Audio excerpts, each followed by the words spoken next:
안녕하십니까. 2021년 본시니어대학 4주 마지막 시간 진행의 이미숙입니다. 박수 한번 부탁드리겠습니다. 네, 감사합니다. 어느새 점점 가을이 깊어가고 있습니다. 멀리까지 가지 않으셔도 가까운 산책로만 가셔도 곳곳에 단풍들이 너무 예쁘게 물들어 있는 모습 보실 수 있는데요. 정말 혼자 보기엔 너무 아까운 풍경인 것 같습니다.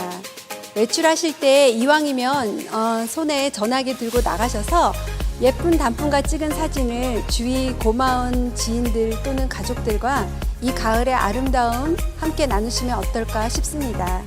오늘 마지막 시간도 다채롭게 준비해 주셨는데요. 공연, 체조, 공예, 요리, 만들기, 경제교실, 그리고 건강 강의 등 많은 분들이 수고해 주셨는데요.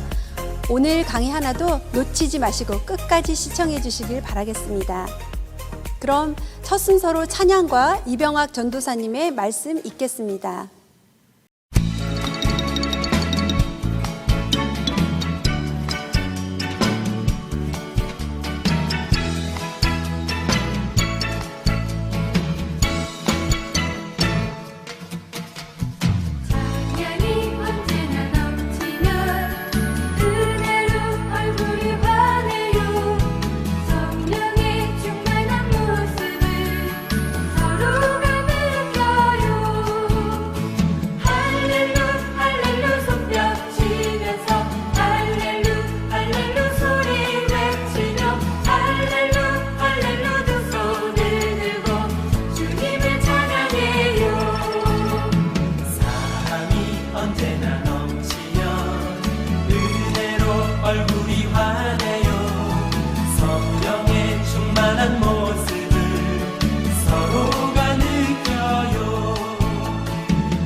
안녕하세요. 그동안 건강히 잘 계셨죠? 코비드 이후 우리 시니어 대학을 온라인으로 4번째 하고 있는데 오늘이 가을 학기 마지막입니다. 내년 시니어 대학은 이곳 예배당에서 모든 어르신들을 함께 뵙기를 소망합니다. 오늘 함께 나누실 말씀은 시편 27편 4절 말씀입니다. 제가 읽어드리겠습니다. 내가 여호와께 바라는 한 가지 일 그것을 구하리니 곧 내가 내 평생에 여호와 집에 살면서 여호와의 아름다움을 바라보며 그의 성전에서 사모하는 그것이라. 사람은 누구나가 소원을 가지고 살아갑니다. 그리고 그 소원은 사람마다 각각 다릅니다. 또 한 가지 소원만 가지고 사는 것이 아니라 크고 작은 많은 소원들을 가지고 있을 것입니다.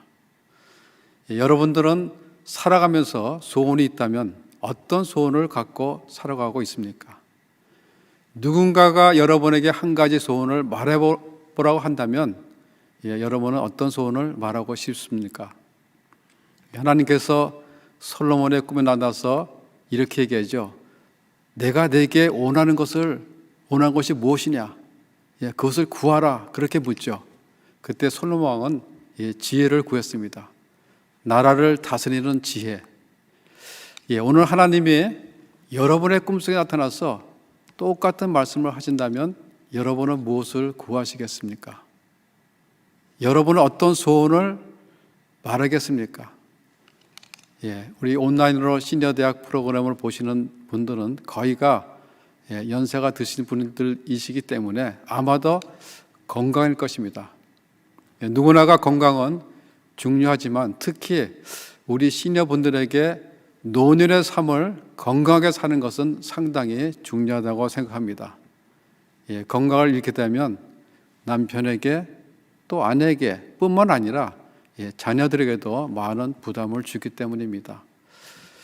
또 소원이 있다면 무엇이 있을까요? 제가 어르신분들을 신방할 때 항상 묻는 질문이 있습니다. 권사님의 기도 제목이 무엇이죠? 이렇게 물으면 대부분의 어르신분들은 자녀들의 가정이 잘 사는 것, 그리고 모든 분들이 하나같이 하늘나라 갈 때는 정말 잠자다가 가듯이 편안히 하나님이 데려가는 것이라고 말씀들을 하십니다. 그 말은 다시 말하면 하나님과 동행하는 삶을 살다가 하나님 곁으로 가는 것입니다. 저 또한 저의 기도 제목이자 소원이기도 합니다. 오늘 말씀은 다윗이 지은 시인데 다윗의 소원이 나와 있습니다. 다윗의 소원이 뭐죠? 하나님과 동행하면서 사는 삶입니다. 그리고 평생토록 하나님을 찬양하겠다는 것입니다. 오늘 본문 4절을 다시 보겠습니다. 내가 여호와께 바라는 한 가지 일, 그것을 구하리니 곧 내가 내 평생에 여호와 집에 살면서 여호와의 아름다움을 바라보며 그의 성전에서 사모하는 그것이라. 다윗이 한 가지 소원이 있다는데 그것이 뭐죠? 내 평생에 내가 이 땅에 사는 날까지 하나님 집에서 사는 것이라고 말하고 있습니다. 하나님 집에서 산다는 것이 무엇이죠? 하나님과 동고동락하면서 하나님과 동행하는 삶을 사는 것. 그러면서 다윗은 하나님의 성전에서 평생토록 찬양하며 사는 것, 그것이 바로 자기의 딱 한 가지 소원이라고 말하고 있는 것입니다. 그런데 이 글을 쓰고 있는 다윗은 지금 어떠한 상황 속에 있습니까? 다윗은 지금 아들 압살롬의 반역으로 쫓기는 그런 어려운 상황에 있었습니다. 2절에 보면 악인들이 내 살을 먹으려고 내게 왔다고 합니다. 마치 사나운 맹수가 힘없는 짐승의 숨통을 끊어놓고 그 살을 뜯어 먹는 것처럼 대적들이 자기의 목숨을 노리고 달려오고 있다는 것입니다. 3절에서도 보면 군대가 나를 대적하고 있다고 합니다.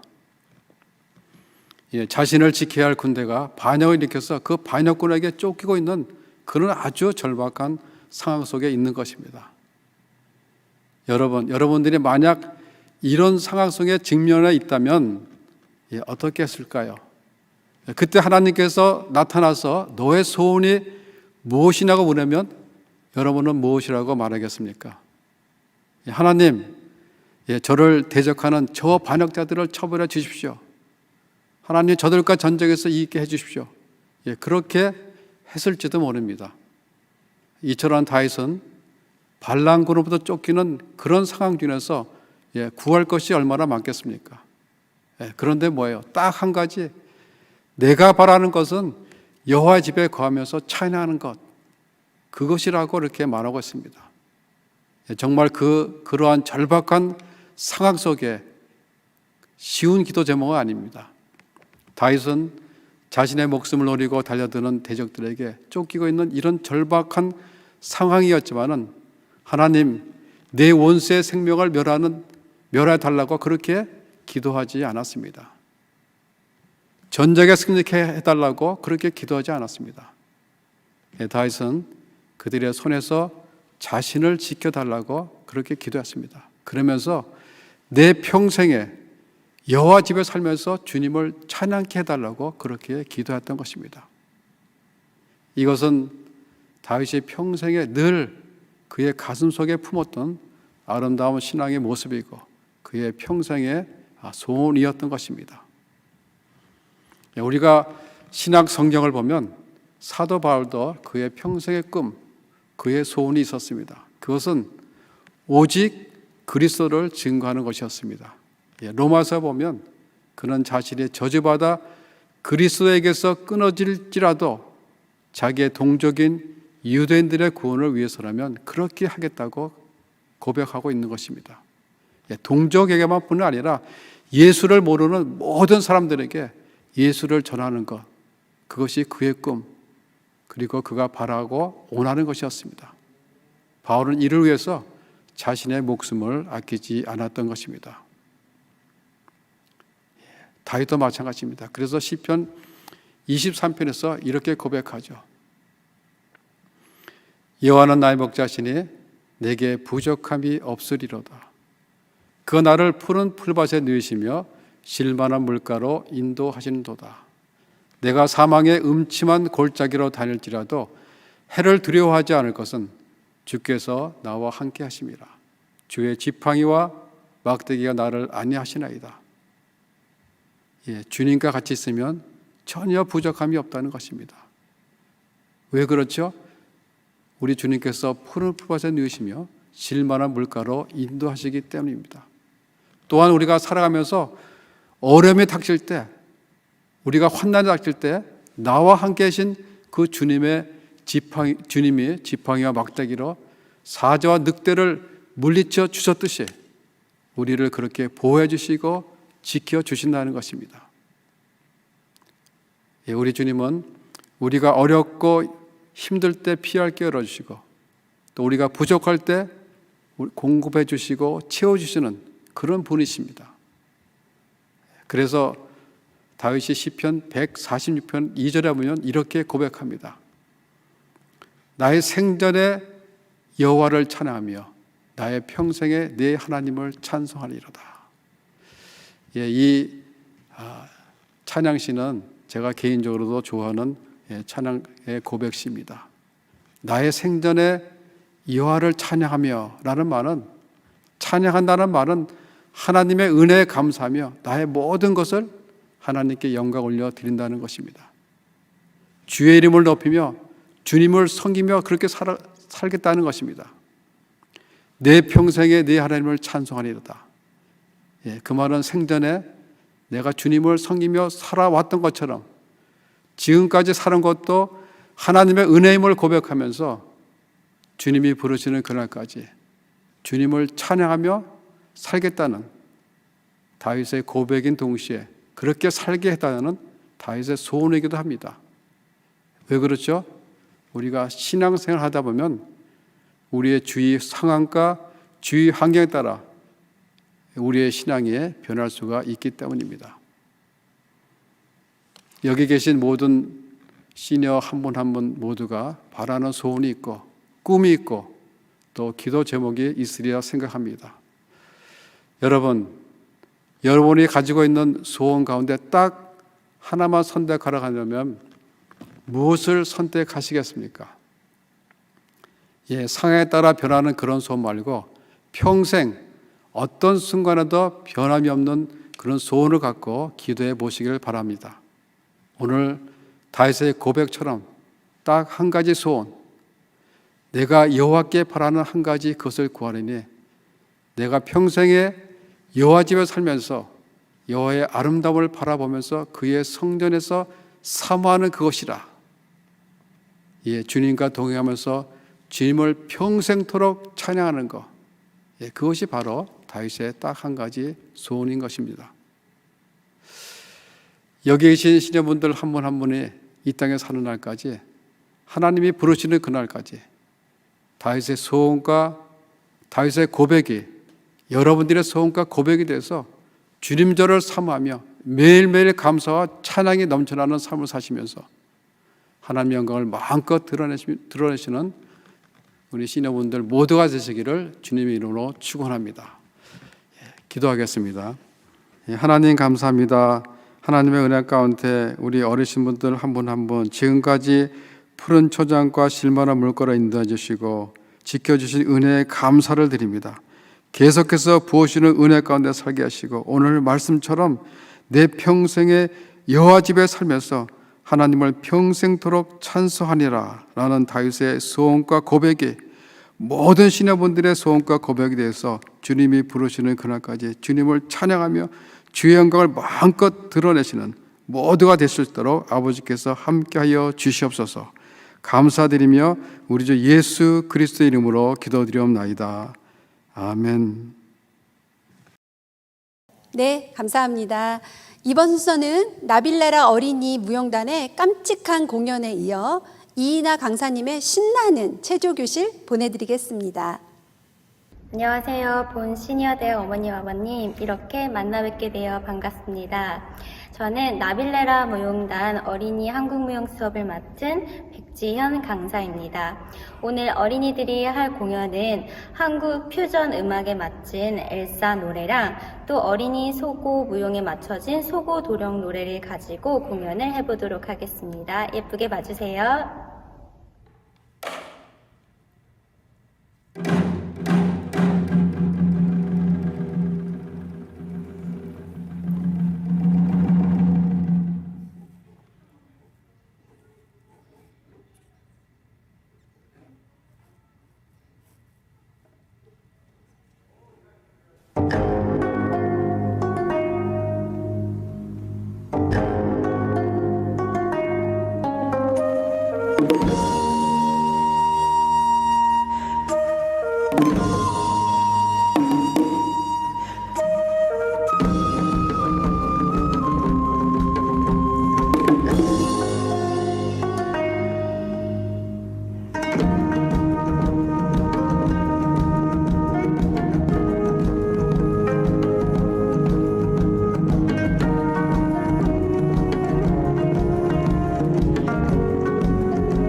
안녕하세요. 퍼스널 트레이너 이이나입니다. 오늘은 같이 가볍게 운동을 좀 해보겠습니다. 자, 발을 어깨 넓이 정도 벌리시고요. 자, 팔을 앞으로 쭉 뻗어주세요. 자, 스쿼트 동작을 할 텐데 엉덩이를 뒤로 쭉 빼고 앉았다가 일어나면서 팔을 내려주세요. 앉았다, 일어났다. 자, 팔 크게 많이 올리실 수 있으시면 올리시고, 팔을 올리시는 게 힘드시면 그냥 굽히셔도 돼요. 자, 편하신 대로. 자, 앉았다, 일어났다. 앉았다, 일어났다.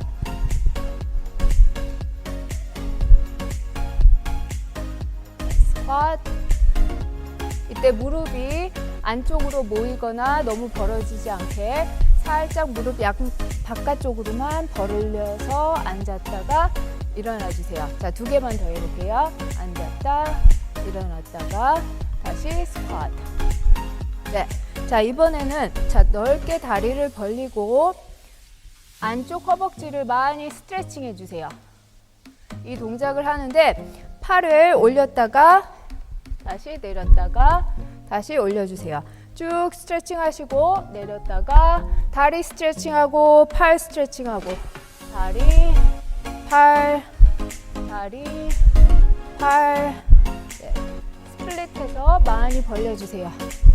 네, 너무 무리하지는 마시고 하실 수 있는 대로 시원할 만큼만 내려갔다가 올라와 주세요. 자, 5개만 더 해볼게요. 하나, 업, 둘, 업, 셋, 업, 넷, 업, 하나 더, 5, 업. 네, 잘하셨어요. 이번에는 무릎을 한쪽 다리만 굽히시고 다리를 뒤로 쭉 뻗어주세요.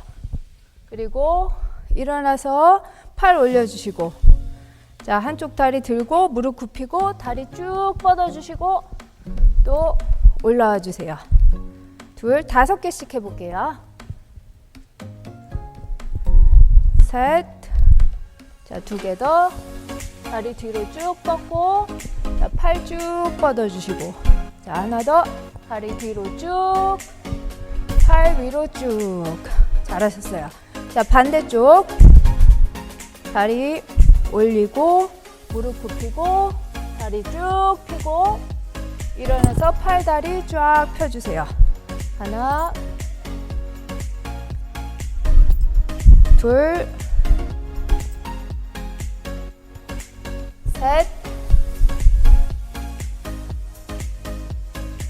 넷, 자, 하나 더, 5, 네, 잘하셨어요.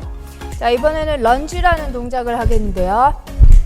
다리를 앞뒤로 많이 벌리시고 무릎을 굽혔다, 폈다, 굽혔다, 폈다, 굽혔다, 폈다. 무릎이 많이 아프시면 많이 굽히지 않으셔도 돼요. 그냥 편하게 살짝 이 허벅지가 스트레칭 되는 것만 느끼셔도 괜찮아요. 자, 무릎 괜찮으시면 내려가시고, 자, 반대쪽 다리 벌리고 팔 올리고, 자, 플로우 하실 수 있으면 플로우 해주세요. 하나, 둘, 셋, 넷, 5, 6,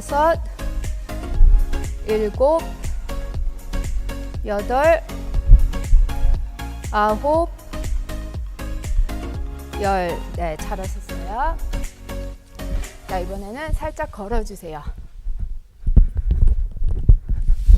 자, 파워 워킹. 팔, 다리 힘있게. 무릎 높이 올려주실 수 있으면 무릎 높이 올려주세요. 네. 자, 이번에는 두 팔을 오른쪽으로 보내주시고 왼쪽 무릎과 팔, 다리가 엇갈려서 지나가게 해주세요. 자, 이 동작도 10번씩 가겠습니다. 자, 5개 더. 하나, 둘, 셋, 넷, 5. 자, 반대쪽. 하나, 둘, 셋, 넷, 5. 잘하셨어요. 자, 이번에는 상하체를 분리해서 반대로 틀어주세요. turn, turn. 자, 이때 올라가는 엉덩이 쪽이 쭉 스트레칭 되게 무릎을 많이 올려주세요. up, up, up, up. 네, 반대쪽으로 또 10개 가겠습니다. 하나, 둘, 셋, 넷, 5, 6, 7, 8, 9, 10. 네. 자, 이번에는 바닥에서 찍고 턴 해주세요. 두 손을 마주보고 찍고 오른발 찍고 왼쪽으로 턴. 오른발 찍고 왼쪽으로 턴. 그래서 하체 운동과 허리 스트레칭, 어깨 스트레칭이 같이 가는 운동이에요. 자, 턴, 턴. 자, 많이 턴할수록 많이 스트레칭이 되겠죠. 그리고 코어 스트렝스가 필요한 운동입니다. 자, 반대쪽으로 10개 더 찍고 턴. 하나, 둘, 셋, 넷, 5, 6, 7, 8. 자, 2개 더. 9, 하나 더. 10. 네, 잘하셨어요. 자, 다시 걸어주세요. 파워 워킹. 자, 팔도 힘있게 팔꿈치를 뒤로 밀면서 뒤에 싫어하는 사람이 있다고 생각하시고 밀어주세요. 푸시, 푸시, 푸시. 이럴 때 어깨 근육이 좀 스트레칭 되면서 느슨해지는 걸 느끼실 거예요. 자, 무릎은 많이 올리실 수 있으시면 많이 올려주세요.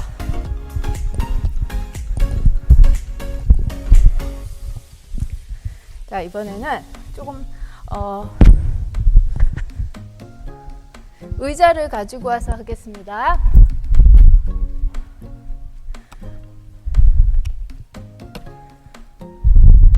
의자 위에다가 발을 올려주시고요. 90도로 올라가 있는 다리가 90도가 되게 올려주세요. 그리고 자, 손을 바닥에 찍고 자, 다시 올라와 주세요. 찍고 올라오게. 자, 무릎 많이 굽히고 올라와주겠어요. 자, 지금 서 있는 다리가 왼쪽 다리인데 왼쪽 엉덩이와 이 햄스트링 근육 힘으로 올라오고 있어요. 내리고 올리고. 이 운동을 하신 다음에 엉덩이가 많이 아프시면 아, 운동을 잘했구나 생각하시면 좋겠습니다. 자, 2개 더 가겠습니다. 업, 업. 네. 자, 반대쪽 왼쪽 올리고 오른쪽 엉덩이 근육을 사용해서 내려갔다가 힘있게 올라와 주세요. 하나, 둘, 셋, 넷, 5, 5개 더 찍고 쭉 스트레칭하고 찍고 쭉 내려갔다가 쭉 스트레칭. 자, 2개 더 업, 하나 더 업.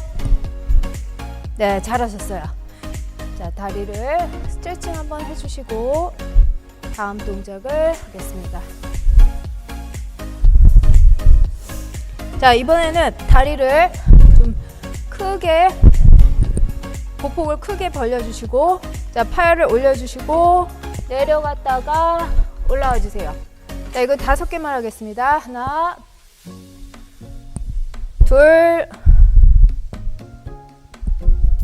셋, 넷, 5. 자, 앞에 허벅지 하고 힙 플렉서가 많이 스트레칭 되는 거 느끼셨으면 잘하신 거예요. 자, 다리 올리시고 무릎이 많이 아프신 분들은 이 동작 스킵하셔도 괜찮습니다. 팔 올리시고, 자, 찢고 엉덩이 힘으로 일어나서 스트레칭. 하나, 자, 서 있는 다리 힘으로 일어나고, 일어난 다음에는 올라가 있는 다리를 스트레칭 해주세요. 자, 서 있는 다리 힘주고, 올라와 있는 다리 힘주고. 하나 더. 쭉 스트레칭. 네, 잘하셨어요. 자, 이번에도 다리 굽히고 스트레칭. 반대쪽 다리 잡고 팔 힘있게 쭉 뻗어주세요. 네, 자, 이번에는 런지 자세에서 팔 올리고 백밴드 해주세요.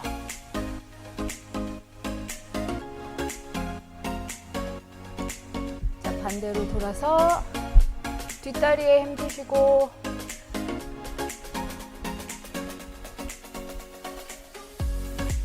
백밴드. 네, 잘하셨어요. 자, 이번에도 앉아서 스트레칭을 한번 하고 끝내겠습니다. 자, 발을 허벅지에 올려놓고 많이 굽혀서 척추 마디마디 쭉 늘어나게 굽혀주세요.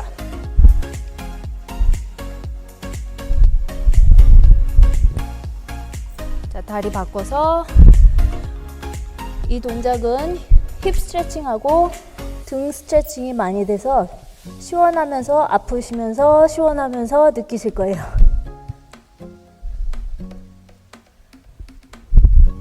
네.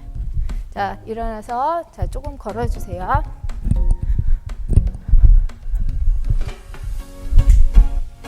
네, 오늘은 이것으로 마치겠습니다. 감사합니다. 네, 감사합니다. 잘 보셨는지요? 이번 순서는 서표수님의 비즈공예 교실과 오늘의 간식 코너 백은정님의 맛있는 고구마 감자 치즈 호떡 만들기 시청하시겠습니다. 안녕하세요. 본 시니어대학 어머님 아버님. 이번에 비즈공예를 진행하게 된 서표순입니다. 이렇게 만나 뵙게 되어 반갑습니다. 오늘은 간단한 비즈의 종류와 기본 도구의 사용법, 기본 기법을 이용해서 귀걸이를 만들어 보도록 하겠습니다. 비즈공예에 많이 사용되는 재료 간단히 보여드리겠습니다. 가장 흔하게 사용하는 재료는 주파날 모양의 크리스탈이고요. 스왈롭스키사의 크리스탈이 유명합니다.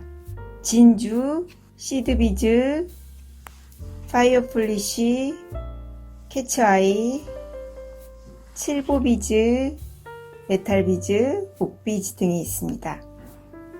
재료 소개하겠습니다. 주 재료로 씨앗처럼 생겼다고 해서 시드비즈라고 하는데 시드비즈 48개, 주파날 모양 크리스탈 6mm짜리 2개, 4mm짜리 8개, 진주 4mm 16개. 부재료는 T핀, 9핀, 이어링, 훅이 필요합니다. 주로 많이 쓰이는 공구 소개해드립니다. 재료를 담아 쓰는 접시가 필요하고요. 비즈를 엮을 때 사용하는 낚싯줄, 2호와 3호가 많이 쓰입니다. 피아노 줄은 목걸이를 만드는데 자주 사용합니다. 가위는 낚싯줄을 자를 때 쓰고요. 니퍼는 금속 부자재를 자를 때, 이것은 민자 집게, 이것은 굿자마리 집게인데요.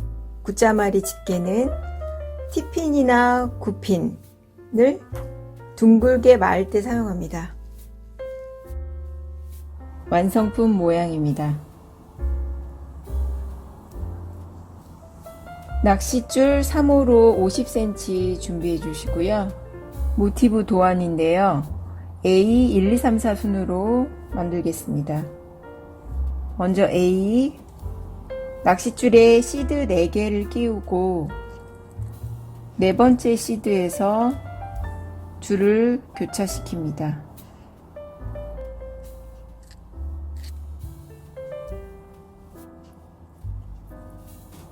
교차시킨 후에 낚싯줄 길이를 비슷하게 맞춰주세요. A가 만들어졌죠? 만들어 나가는 과정에서 도안과 비교해서 방향 맞춰서 하시면 이해하기 쉽습니다. 1번 오른쪽 줄에 진주 시드 주판 시드 진주를 끼우고 왼쪽 줄로 진주를 교차시키겠습니다.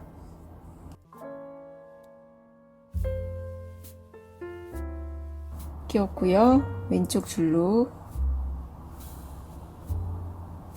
교차합니다.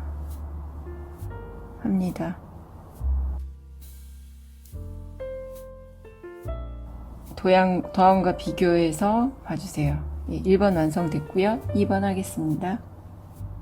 2번은 왼쪽 줄로 처음에 만들었던 A의 시드 1개를 재통과시키겠습니다.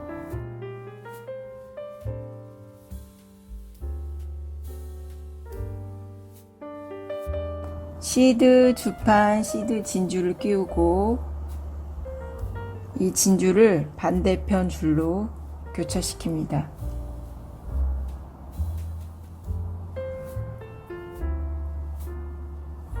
(2번) 되었고요. 3번은 2번과 동일하게 반복해 주시면 됩니다. 왼쪽 줄은 A의 시드를 재통과시키고 오른쪽 줄엔 시드 주판, 시드 진주를 끼웁니다.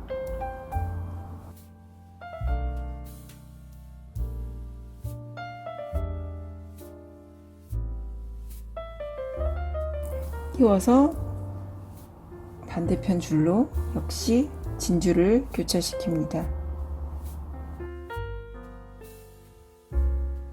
3번 되었고요. 4번 하겠습니다.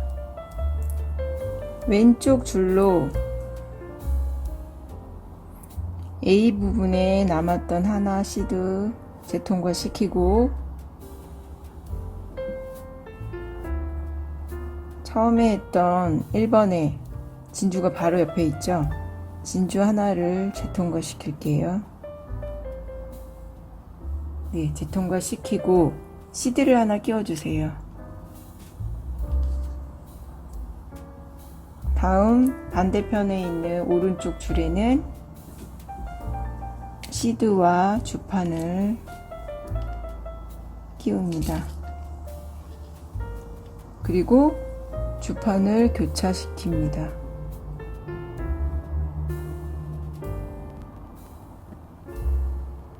이러면 앞면이 완성이 돼요. 앞면이 끝나면 이제 뒷면을 시작하겠습니다.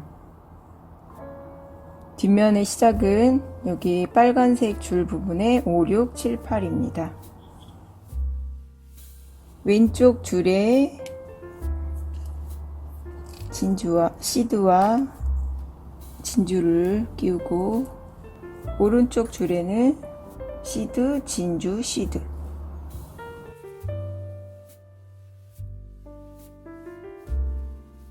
왼쪽에 진주를 교차시킵니다. 뒷면에 한쪽 부분이 완성되어 가죠. 이제 6번 하겠습니다. 6번. 왼쪽 줄을 보시면 이 앞면과 연결되는 부분이에요. 여기를 할게요. 왼쪽 줄에 시드 하나를 넣으시고 앞면에 주판알 하나를 재통과시킵니다.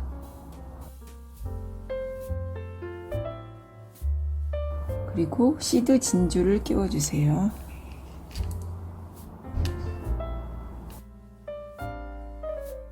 오른쪽 줄에는 시드를 하나 끼우고 왼쪽에 마지막에 끼웠던 진주를 교차시킵니다. 네, 6번 되었고요. 7번은 6번의 반복이죠.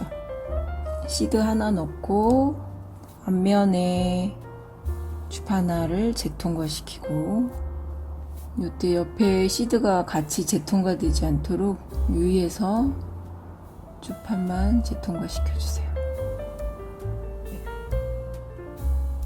그리고 시드와 진주를 하나 더 넣고요. 왼쪽 줄에 시드와 진주를 하나 넣고 오른쪽 줄에는 시드를 끼워서 왼쪽에 진주를 교차시킵니다. 네, 완성이 되어 가죠? 이제 8번 마지막. 마찬가지로 왼쪽 줄에 시드 하나 넣으시고 앞면에 주판 하나 통과해 주세요.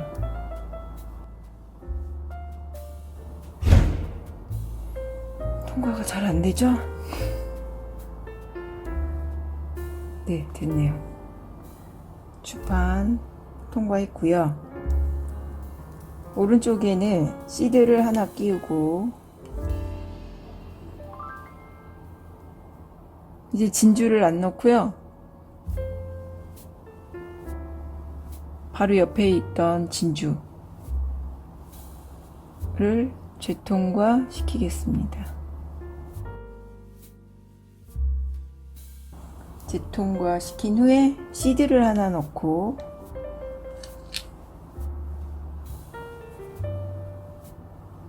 반대편 줄로 교차시킵니다.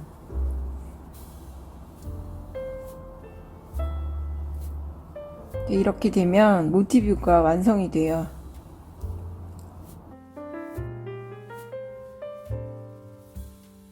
진주를 재통과 후에 오른쪽에 시드를 하나 넣고 여기서 2번 묶어주시면 완성이 됩니다.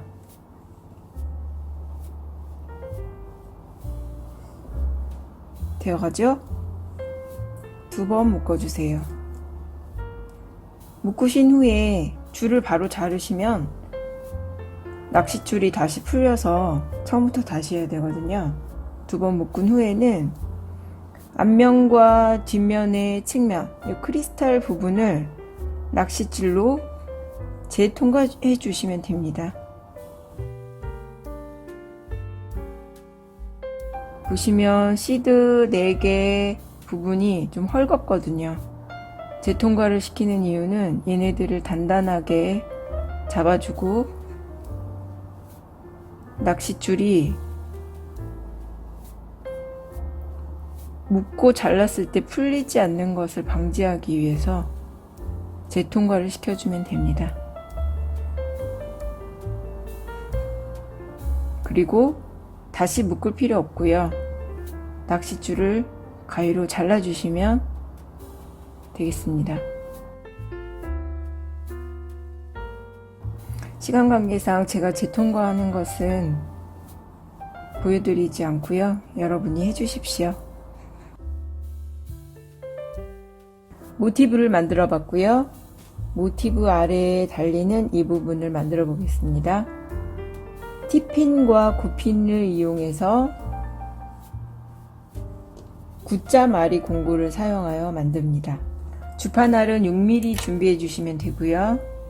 T자처럼 생겼다고 해서 T핀, X자처럼 생겼다고 해서 9핀입니다. X자마리 집게를 이용하여 만들어 보겠습니다. T핀에 주판알을 넣으시고 7mm 정도 남겨놓고 니퍼로 잘라주세요. 굿자마리 집게의 둥근 부분을 위로 놓으시고요. 이 둥근 부분의 윗부분으로 말게 되면 원이 작아지고 아랫부분으로 갈수록 원이 커집니다. 적당한 곳에 놓으시고 끝부분부터 살짝 눌러주세요. 자리를 옮겨가며 둥글게 말아주세요. 둥글게 말렸으면 90도 각도로 반대로 살짝 꺾어주세요. 하나 더 만들어 보겠습니다. 끝부분부터 살짝 눌러 돌려주시고 한 번 더 돌린 다음 반대로 꺾어주세요. 만들어 두었던 모티브에 굿자마리 핀을 놓고 한 번 더 둥글게 말아주세요.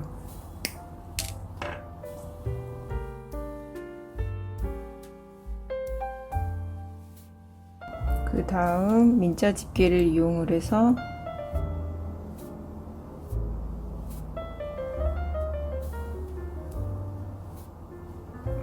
말린 부분을 열고 이어링을 넣어줍니다. 다시 반대로 닫아주세요. 아랫부분에 만들어 두었던 크리스탈을 걸겠습니다. 같은 방법으로 열어주시고 걸고 닫아주세요. 이렇게 완성이 됐습니다. 자, 예쁜 귀걸이가 완성됐습니다. 좋아하시는 다른 컬러로 더 만들어서 주변 분들께 선물해 보세요. 모두 좋아하실 거예요. 강의 함께 해주셔서 감사합니다.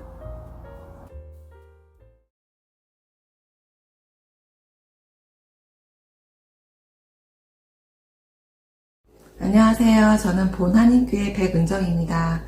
오늘 제가 만들어 볼 간식은 감자와 고구마를 이용한 호떡이에요.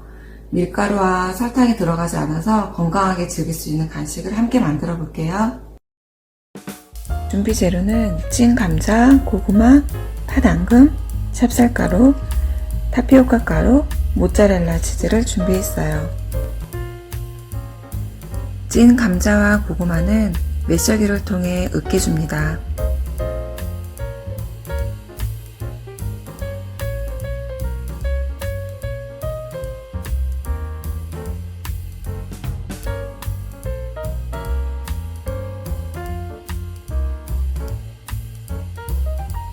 으깬 감자에 찹쌀가루와 타피오카 가루를 넣고 반죽해줍니다.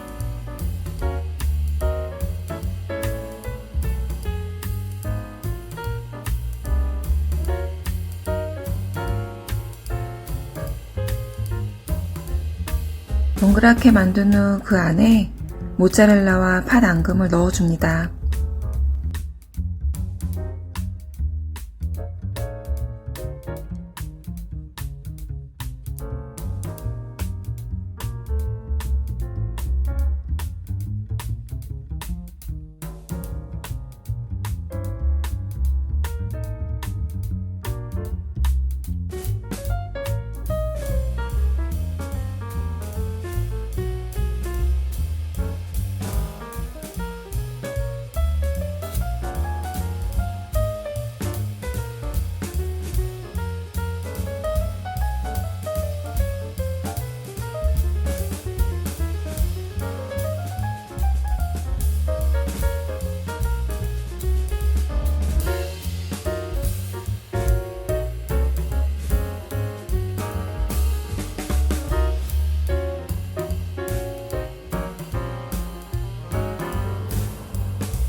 네, 재밌게 시청하셨는지요?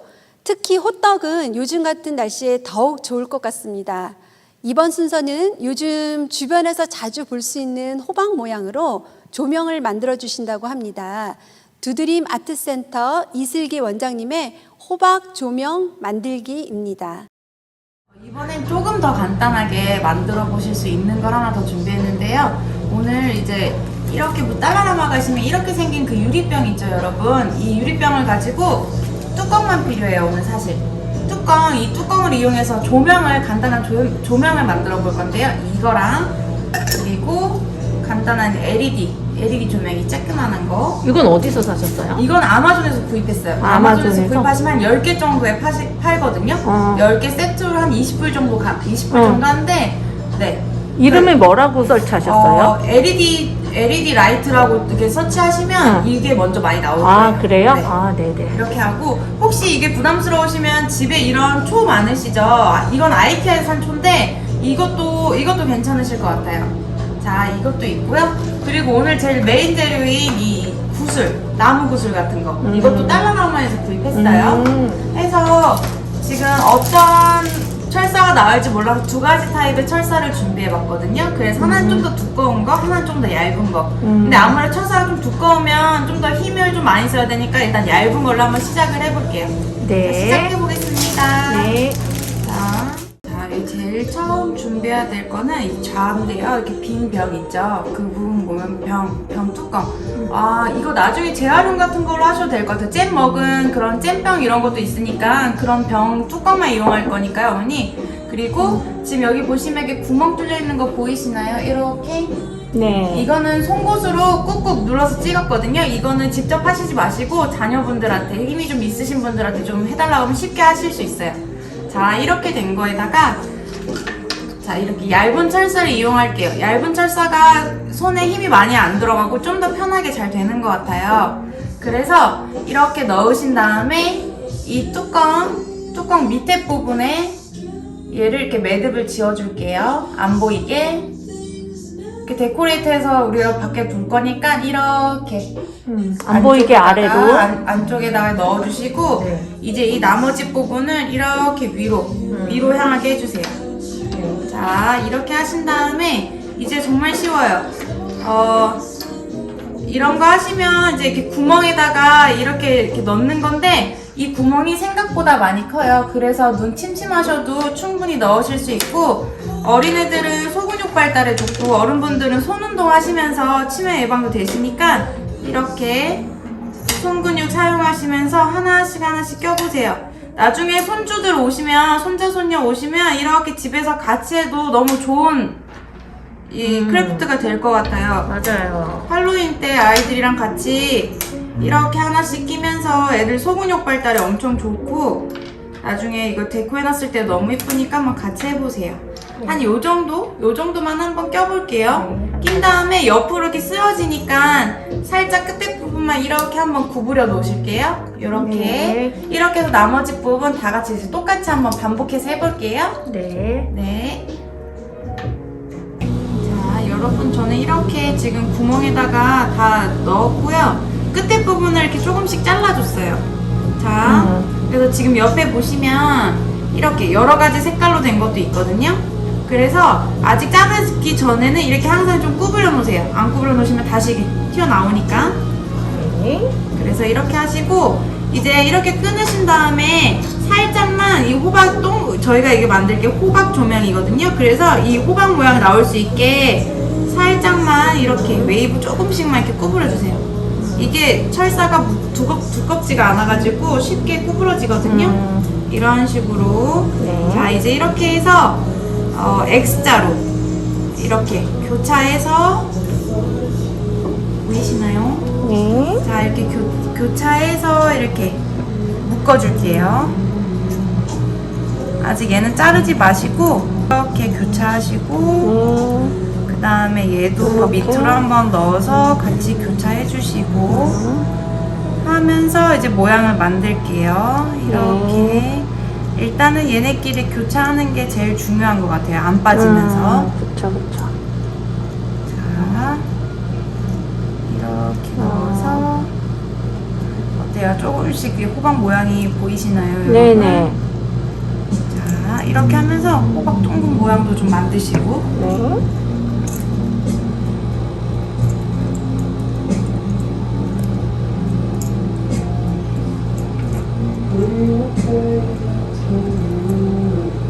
자, 이렇게. 어떠세요? 자, 네. 마지막 거. 마지막 거. 진짜 호박 같네요. 그죠? 그러니까요. 이쁜데요.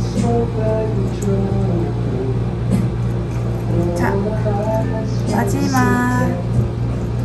마지막 거까지 한 바퀴 더 돌릴게요. 네. 마지막 거니까 마무리까지 이렇게.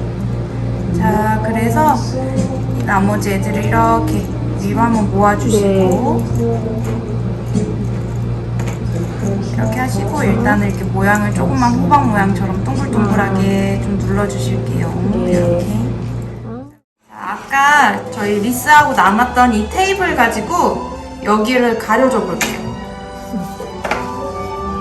한 요만큼, 너무 많이도 필요 없고 한 요만큼만 필요하니까. 자, 뒤에 있는 스티커 떼주시고요. 저희 철사 안 보이게 한번 쭉 가려볼게요.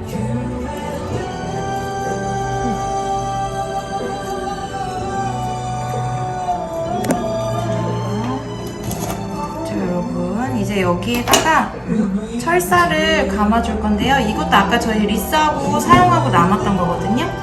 그래서 그냥 여기다가 한번 그냥 똘똘똘 감아줄게요.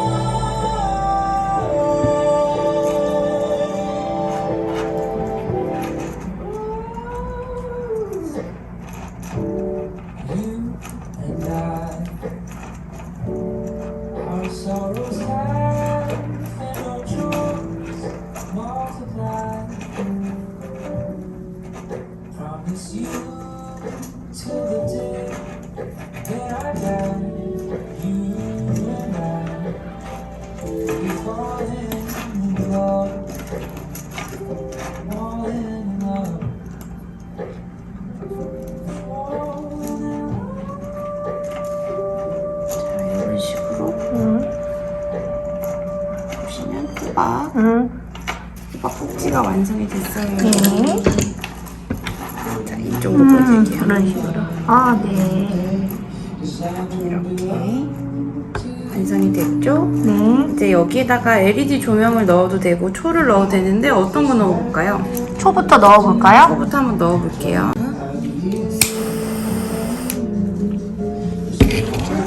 짜잔! 어떠신가요, 여러분? 오, 아주 간단하게 완성이 잘 됐네요. 네. 그래서 여기 나중에 철사 부분만 좀만 조심히 하시면 어려울 건 없을 것 같아요, 여러분. 네네. 자, 이렇게 하나 하고. 자, 제가 아까 말씀드렸던 이 LED 조명 있죠? 네. 이 부분에 구입하시게 되면 사는 것마다 좀 다르시겠지만 이렇게 안에 빼야 되는 게 있어요. 건전지. 건전지 때문에 이쪽 부분을 먼저 빼시고 이렇게 돌돌 감아져 있는 부분 살살살 해서 펴주세요. 이게 약한 철사라서 조심조심 빼셔야 돼요, 여러분. 아니면 끊어지게 되거든요. 자, 이렇게 해서 자, 쭉 풀어주기만 하면 끝. 끝. 자, 이제 얘네를 어떻게 넣을 거냐면요. 네. 얘네도 요 안쪽에다가 약간 좀 더 이렇게 손으로 이렇게 후겨가지고 좀 더 풍성해 보이게 조명이. 오.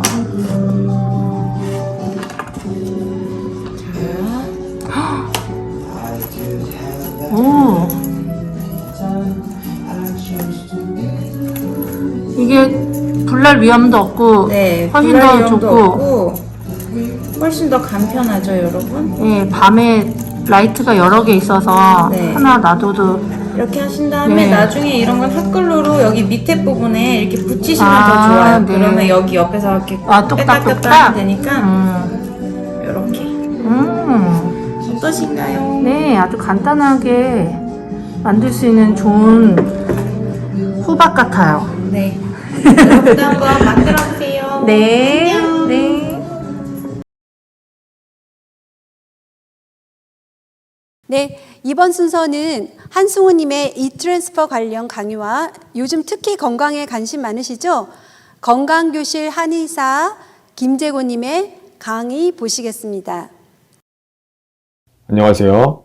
저는 RBC은행에서 주택담보대출을 담당하고 있는 오경화 남편, 우주효주 현우의 아빠 한승훈이라고 합니다. 제가 본안인교회 출석한 지는 10년 차가 되었습니다. 오늘 제가 다룰 부분은 e-트랜스퍼에 관한 내용입니다. RBC 모바일 앱을 통해서 e-트랜스퍼 방법을 알려드리겠습니다. 우선 RBC 모바일 앱을 앱스토어에서 다운로드를 받아주시면 됩니다. 모바일 앱에 입장하신 후에 보여지는 홈 화면 하단에 편지 봉투처럼 생긴 아이콘을 탭하여 주세요. 클릭하실 아이콘 하단에는 Move Money라고 쓰여 있습니다. 다음 화면에선 여러 가지 옵션을 만나시게 되는데 그중 Send on Interact e-Transfer 부분을 탭하여 주시면 됩니다. Send Money 화면에 들어오신 후 상단에 Select Account 부분을 탭하시면 가지고 계신 어카운트들을 보시게 됩니다. 그중 e-트랜스퍼 시 사용하실 계좌를 탭하여 주시면 됩니다. 선택하신 계좌에 들어오시게 되면 어카운트라고 써있는 부분을 탭하여 주세요. 그러면 숫자를 넣을 수 있도록 하단 부분에 키패드가 나오게 됩니다. 그러면 보내고자 하시는 금액을 키패드를 사용하여 입력하시면 됩니다. 입력 후 오른쪽 중간 아래 부분에 표시된 Done 부분을 탭하시면 됩니다. 금액 입력이 끝난 후 동화면에서 중간 부분에 Select Recipient 부분을 탭하여 주세요. 만약 이 트랜스퍼를 처음 사용하시는 분은 받을 사람 정보를 오른쪽 중간에 있는 Add 부분을 탭하심으로 더하여 주실 수 있습니다. 이 방법을 통하여 여러 명을 받는 사람 리스트에 포함시키실 수 있습니다. 돈을 받을 사람에게 돈을 보냈다는 신호를 이메일 혹은 문자 메시지로 전달하실 수 있습니다. 이 부분은 동화면 하단에 Notify Recipient by 부분을 탭하셔서 선택하실 수 있습니다. 받는 사람 계좌에 오토 디파짓 옵션이 채택되어 있지 않으면 보안을 위해 받는 사람에게 전달될 보안 문답지를 작성하셔야 합니다. Security Question 그리고 Security Answer 각각 이 부분을 탭하시면 보안 문답지를 작성하실 수 있습니다. 보안 문답지는 한 개만 작성하시면 됩니다. 보안 문답지를 e-트랜스퍼 받는 사람에게 전달하셔야만 받는 사람이 안전하게 돈을 받을 수 있습니다. 이제 e-트랜스퍼 할 준비가 다 되었습니다. 보시는 화면 하단에 Continue 부분을 탭하시면 지난 과정의 요약을 확인하실 수 있습니다. 모든 것이 완벽하게 작성됨을 확인하신 뒤 Send Now를 누르시면 이 트랜스퍼가 완료되며 받는 사람에게 돈이 보내지게 됩니다. 이후 Confirmation 페이지를 통해 재확인하실 수 있으시며 은행 계좌 기록을 통해 인출된 금액을 확인하실 수 있습니다. 지금까지 이 트랜스퍼에 관하여 설명드렸습니다. 부족하지만 저희 영상을 시청해 주셔서 감사합니다. 코로나 팬데믹으로 인해 활동에 제약이 있지만 마스크 쓰시고 꾸준히 걷기 운동하시면서 건강 지켜나가시기 바랍니다. 감사합니다. 사랑합니다. 예, 안녕하십니까. 한의사 김재곤입니다. 이렇게 본 시니어 대학의 가을 학기에 이렇게 또 저를 불러주셔서 감사합니다. 요즘은 100세 시대라고 그러죠. 그죠? 많은 사람들이 보통 90, 100세까지는 충분히 살 수 있는 세상으로 많이 세상이 좋아졌습니다. 보통 평균 현재 그 기대 수명이라는 게 있고 건강 수명이라는 게 있는데 보통 그 기대 수명은 남자는 약 79세, 80세, 여자는 약 한 85세에서 60세 정도 됩니다. 그러니까 우리가 기본적으로 보통 남자들은 80세 정도는 살 수 있고 또 여자분들은 85세에서 86세는 살 수 있다고 보시면 됩니다. 물론 제가 한의원을 하면서 많은 분들을 봤을 때 뭐 90세, 거의 100세까지 건강하게 사시는 분들도 많이 있습니다.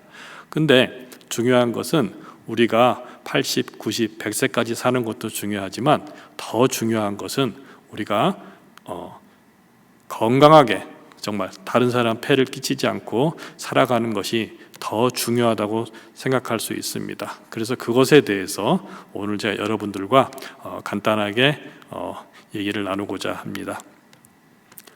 사람은 태어나는 순간 이 선천직이라는 어떤 그 에너지를 갖고 태어납니다. 마치 하나님이 우리에게 생명을 부어주듯이 우리가 우리 부모님의 에너지를 받아가지고 태어나는 선천적인 에너지가 있고 또 후천적인 에너지라고 또 있는데 그거는 우리가 사람이 태어나면서부터 죽는 그 순간까지 음식을 먹고 소화하고 또 에너지로 쓰고 또 배설을 하고 한 이 두 가지 선천적인 에너지와 후천적인 에너지가 조합이 됐을 때 원만하게 조합이 됐을 때 우리가 건강하게 우리의 생명을 유지할 수 있는 것입니다. 근데 중요한 것은 이제 여기는 이제 본 시니어 대학이기 때문에 제가 오늘 나누고자 하는 얘기는 그럼 어떻게 하면 우리가 나이를 먹어서 건강하게 우리 몸을 유지할 수 있는지 그것에 대해서 얘기를 나누고자 합니다. 우리가 몸이 아파가지고 의사한테 가거나 병원에 가는 것은 누구나 할 수 있는 것입니다. 그러나 우리가 가장 세상에 좋은 치료는 병이 오기 전에 병을 예방하는 것만큼 더 좋은 치료는 없다고 저는 생각합니다. 그래서 여러분들에게 오늘 그 얘기를 하는데 일반적으로 한의학 용어 중에 두한족열이라는 말이 있습니다. 그건 무슨 소리냐면 두한, 머리 두자에다가 찰 한자, 족, 발 족자에다가 열. 그러니까 머리는 차고 발은 따뜻해야 한다는 그런 뜻입니다. 그 해석은 무슨 소리냐면 허리 위는 따뜻해야 되고 허리 위는 차고 발 밑은 따뜻해야 된다는 그런 말입니다. 근데 실제로 우리가 나이가 40, 50이 넘어가게 되면은 거꾸로 됩니다. 허리 위는 뜨거워지고 허리 밑은 차지게 되어 있습니다. 그래서 보통 위에 열이 떠서 보통 이걸 위가 뜨거워지게 되면 나타나는 증상들이 이렇게 오심번열이라 그래서 속이 답답하고 열이 나고 막 그런 증세가 나타나고 얼굴이 붉어지고 가슴이 두근두근 거리고 또 눈이 충혈되고 또 두통되고 심하면 보통 고혈압이라든가 뭐 이런 증세들이 나타나는 것이 전형적인 증상입니다. 그럼 허리가 차지는 그러니까 하쪽 허리 밑이 차지는 증세는 하한입니다. 이거는 젊었을 때는 괜찮았는데 나이를 먹으니까 허리에 힘이 없고 허리가 시큰시큰거리고 무릎이 시큰거리고 또 다리에 힘이 빠지는 그런 증세들을 전형적인 증세라고 볼 수 있습니다. 이걸 우리가 한의학에서 말할 때 상실하허라고 표현합니다. 이거는 무슨 소리냐면 말 그대로 상실, 위에는 너무 지나치게 열이 높고 허리 밑은 열이 떨어진다는 것을 의미합니다.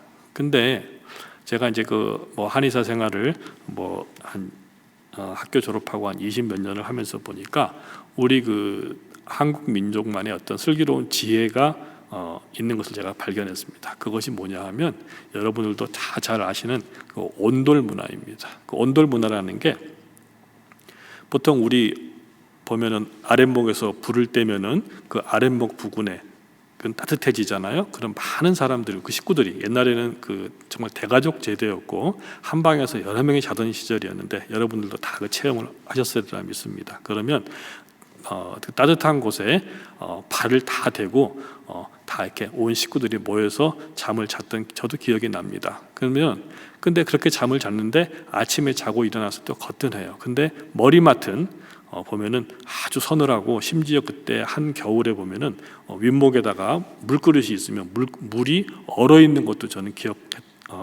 기억이 납니다. 그만큼 그렇지만 보통 우리가 잠을 자고 일어났을 때 아무 문제 없이 우리 건강한 상태를 유지할 수 있었던 것을 기억합니다. 그만큼 우리 조상들이 슬기로운 우리 몸의 건강과 어떤 자연의 법칙에 의해서 잘 유지했던 것을 발견할 수 있습니다. 보통 그러면 이 두한족열이라는 게 이제 한의학 용어라 그래서 보통 동양에서만 그럼 두한족열이라는 게 있었냐? 그렇지 않습니다. 서양에서도 17, 18세기에 네덜란드의 의사인데 헤르만 브루하버라는 의사가 있습니다. 이 헤르만 브루하버라는 의사는 그 당시에 독일의 호프만 슈탈이라는 의사와 함께 3대 체계학파의 의사 중에 한 사람이었습니다. 그 당시에 우리 몸의 체온을 재는 체온계와 현미경 등을 응용해서 근대적인 임상 교수법을 처음으로 실시한 아주 유명한 의사입니다. 이 사람이 평생 동안 이제 그 환자를 많이 진료를 하고 좋은 업적을 많이 남겼는데 이 사람이 이제 쓴 책이 있습니다. 근데 이 사람이 아무것도 알리지 않고 이제 죽으면서 그 책을 한 권이 남아 있었는데 나중에 이제 그 의사가 죽고 나서 그 제자들이 그 책을 오픈을 할 거 아닙니까? 근데 이제 오픈하기 전에 그걸 경매에 들어갔습니다. 근데 이 17세기, 18세기에 이 책이 경매에 들어갔는데 당시 돈으로 2만 불에 팔렸습니다. 정말 어마어마한 그 가격에 팔렸는데요. 그 책을 그럼 산 사람이 책을 열어보니까 다 모든 게 다 비어 있었습니다. 근데 마지막 한 페이지에 한 줄의 글이 있었습니다. 그 뭐냐면 머리는 차게 하고 다리는 따뜻하게 하라.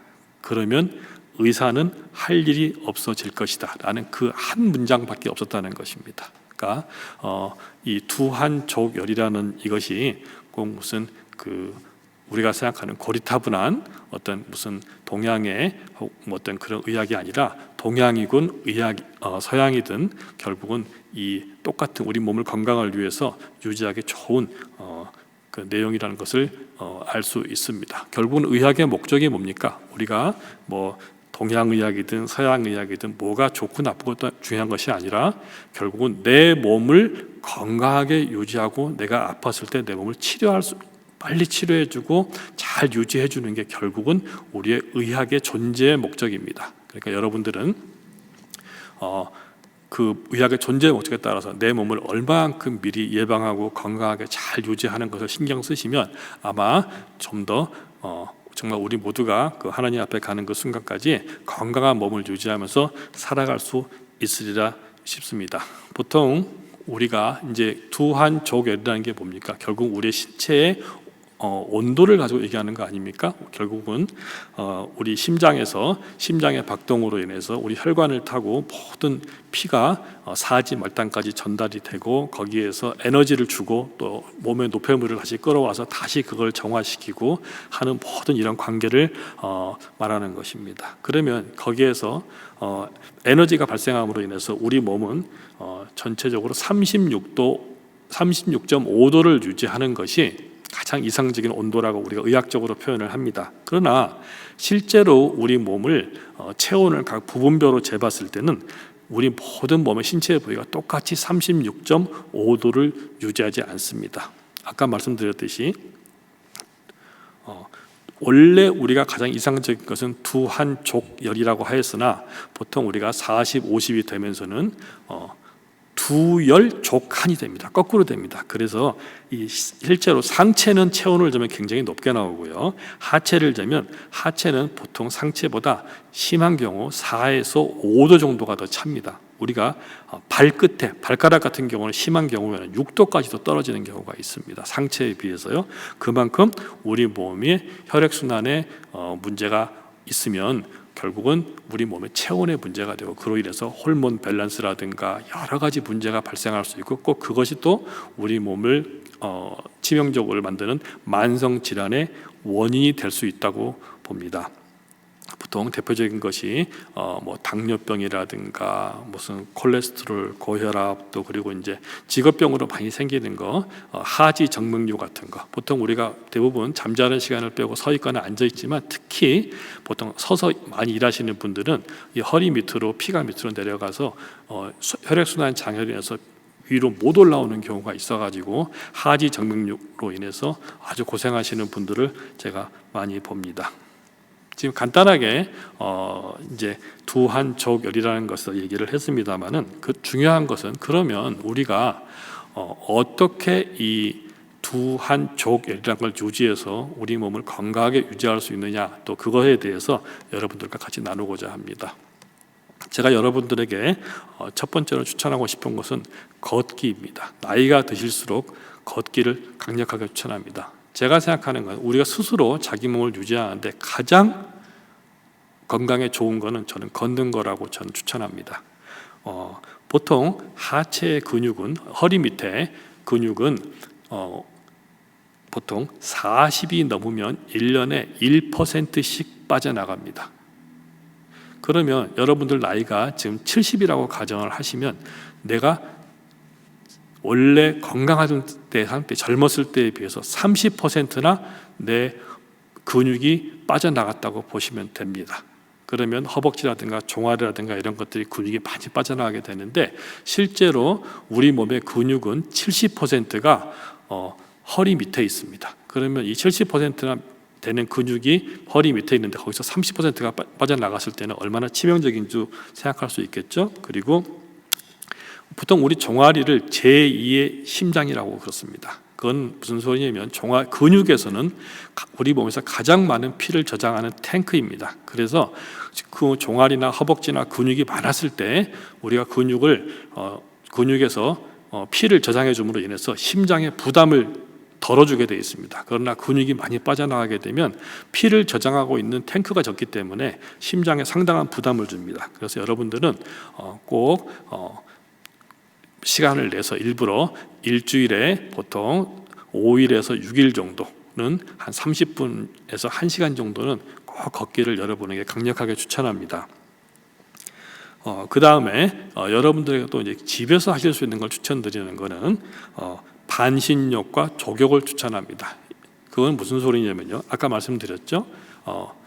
위가 뜨거워지고 밑에가 차진다로 인해서 우리의 만성 질환이 생긴다고요. 그러니까 보통 이 욕조에다가 허리 밑까지 배꼽 밑으로 몸을 담그고 약 20분에서 30분 정도 담그시면 보통 몸의 순환이 차져 있는 차가운 허리 밑에가 따뜻하게 되면서 위와 아래의 강력한 순환이 이루어짐으로 해서 우리 몸의 밸런스를 잡게 됩니다. 또 그 다음에 할 수 있는 게 족욕을 추천합니다. 족욕을 추천하는데, 족욕은 우리 복숭아뼈 위에서 약 5cm 정도까지만 이렇게 놓고 보통 저녁 식사를 하시고 약 30분 후에 그 세수대 같은 데다 뜨거운 물을 넣고 거기다가 한 10분에서 15분 정도 족욕을 하시면 마찬가지입니다. 우리가 보통 그 몸 안에 있는 찌꺼기가 순환이 안 돼서 발 밑에 가라앉아 있던 것이 몸 위로 순환이 되면서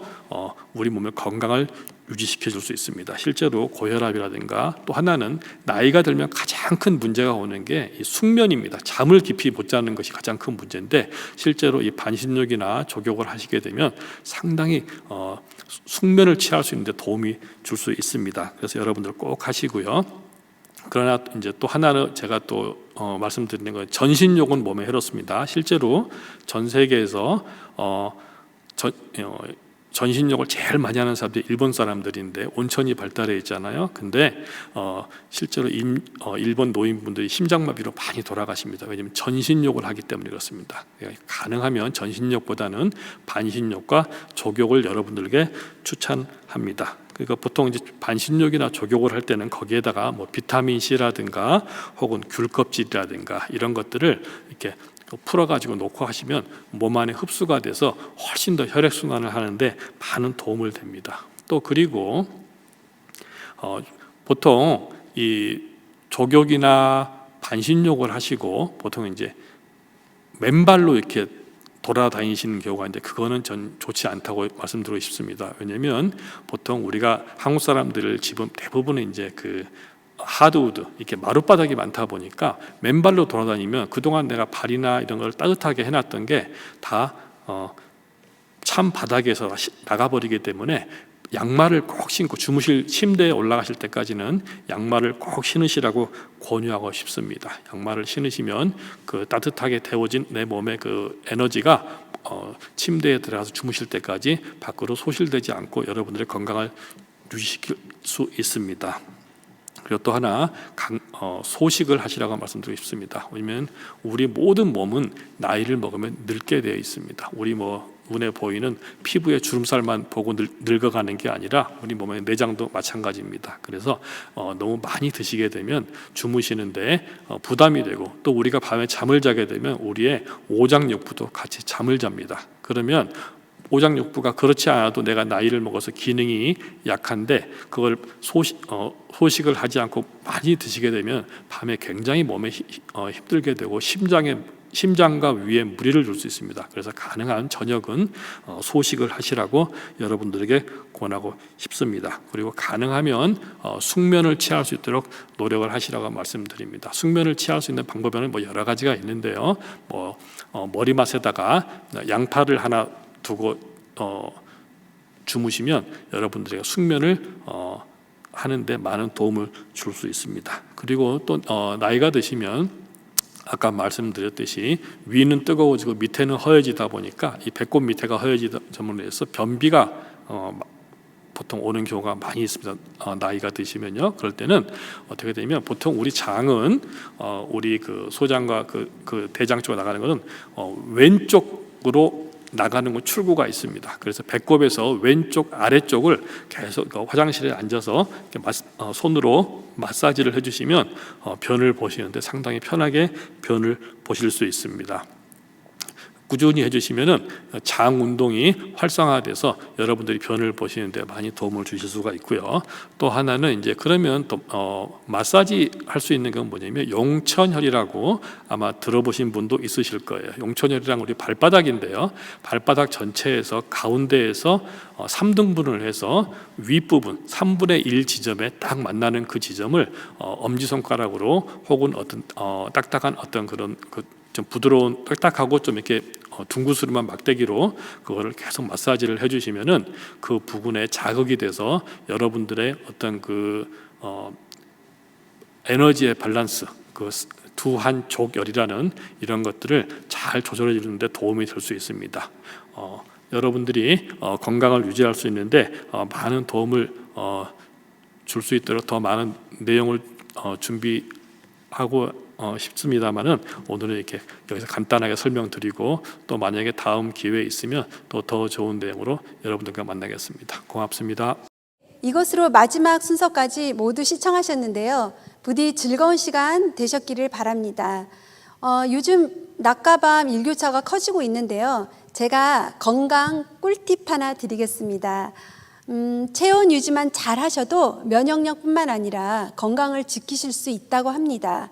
건강관리 잘 하시기를 바라겠고요. 저희는 다음 본시니어 대학에서 다시 찾아뵙겠습니다. 그럼 여러분 안녕히 계십시오.